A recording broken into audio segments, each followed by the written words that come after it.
కోతి కొబ్బరికాయ దొరికితే ఏం చేస్తది? దానికి ఎట్లా వలగొట్టాలనో తెలవది. ఏం చేస్తే దాన్ని తినగలుగుతదో తెలవది. ఆగో అచ్చం అట్లనే చేస్తున్నారు కొంతమంది మీడియా గొట్టాలు పట్టుకున్నోళ్ళు.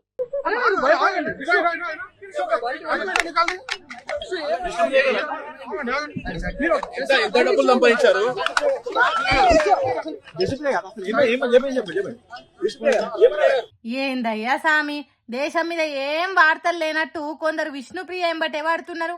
ఆమె చేసిన తప్పేంది? ఎందుకు విష్ణుప్రియ ఎంబటి వాడుతున్నారు అని కొందరంటే, తన ఖాతాల పైసలేస్తే పిచ్చెక్కిచ్చే ఫోటోలు పెడతా కుర్రాలకు మతి పోతది అన్నట్టు ఇన్స్టాగ్రామ్ లో రాసుకొచ్చిందట.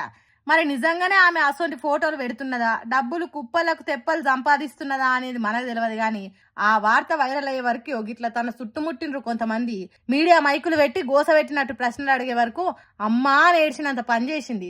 అయ్యా ప్రశ్నలు అడిగేటోళ్ళు విష్ణుప్రియ చేసింది రైటా తప్ప అనేది తర్వాత మాట్లాడుకుందాం. గాని ఇప్పుడు దేశంలో రాష్ట్రంలో విష్ణుప్రియ మ్యాటరే ఇంపార్టెంటా?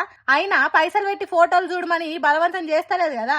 ఇష్టం ఉన్నోళ్ళు పైసలు ఇచ్చి చూస్తారు, కష్టమైన వాళ్ళు చూడరు. అది పద్ధతి కాదనుకున్నోళ్ళు కేసు పెడతారు. పోలీసులు దాని మీద చర్యలు తీసుకోవాలనో వద్దో వాళ్ళు చేస్తారు. కానీ అదే పెద్ద న్యూస్ అన్నట్టు ఆ అమ్మాయిని తిప్పల పెడితే ఎట్లా అన్నట్టు దేశాన్ని ముంచి కోట్ల ఎన్కేసుకునేటోళ్ళు బొచ్చెడు మంది ఉన్నారు.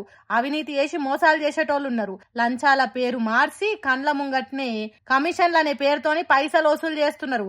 విద్యార్థులకు ఫీజు రియంబర్స్మెంట్స్ వస్తలేవు. నిరుద్యోగులు నోటిఫికేషన్లు లేక అల్లాడిపోతున్నారు. కాల్వల నీళ్లు రాక పంటలు ఎండిపోయి రైతులు అరిగోస పడుతున్నారు. వాళ్ళ మీద కొన్ని స్టోరీలు రాయుండ్రి.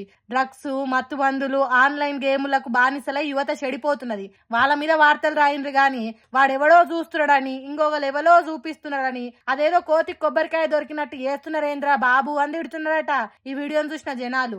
ఏందో ఏమో గాని ఈ కాలం పోరగాన్లకు ఏది వార్తో ఏది కాదో బొత్తిగా తెలుస్తలేదు. సమయం లేదు మిత్రమా, రణమా రణరంగమా అదేంది డైలాగు, శరణమా రణమా అనే కదా, నువ్వేంది మార్చి చెప్తున్నావు అనే కదా మీ డౌట్ అనుమానము. ఈ డైలాగ్ నేను చెప్తుంది కాదబ్బా, బీఆర్ఎస్ పార్టీ వాళ్ళు చెప్తున్నారు. తిప్పి కొడితే ఎలక్షన్లకు 2 ఏళ్లు మాత్రమే ఉన్నాయి కాబట్టి మనం చేయబోయే కార్యాలు సర్కార్ను సతమతం చేయాలి.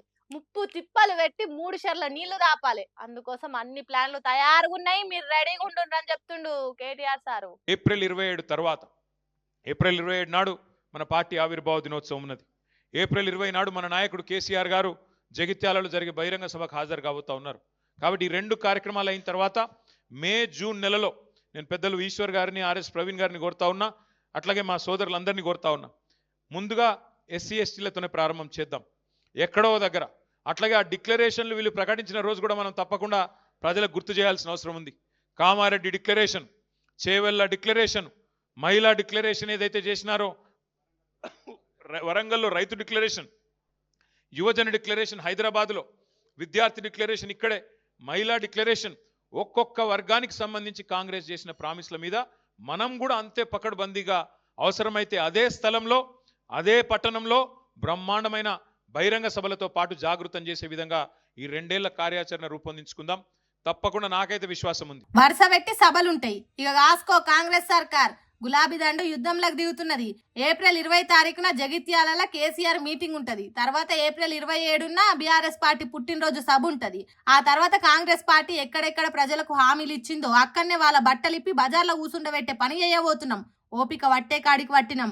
ఉత్త ఉంటే ఊరందరినీ చంపిండట వెనకటెవడు. హాగు అట్లా మనం సభలు సమావేశాలు పెట్టకుంటే రేవంత్ రెడ్డి చెప్పిన అబద్ధాన్నే చెప్పి చెవులు వాయగొడతాడు. కాబట్టి అందరు తయారుగా ఉండాలి. 2 ఏళ్లు విశ్రాంతి లేకుండా కష్టపడాలి. తెలంగాణ ప్రజలకు మనం తప్ప ఇంకోవాళ్ళు దిక్కు దశ లేరు అన్నట్టు పనిచేయాలి. కేసీఆర్ నాయకత్వంలో రాష్ట్రం తెచ్చుకున్నదే కాదు, తెచ్చుకున్న తెలంగాణను తెల్లగా చేసుకున్నాం. ఇప్పుడు కాంగ్రెస్ చేతులకు పోయి గోసపడుతున్నది. కాబట్టి కాంగ్రెస్ చేసిన మోసాన్ని ఇప్పి చెప్పాలి. రైతు డిక్లరేషన్, నిరుద్యోగ డిక్లరేషన్, ఆ డిక్లరేషన్ ఈ డిక్లరేషన్ అని చెప్పిండ్రు. వాటన్నిటిని పటాపంచలు చేయాలి. పెసరు షేడ్ల బొడగొట్టుకొని పప్పు అటకల ఎంకులాడుకోవద్దు.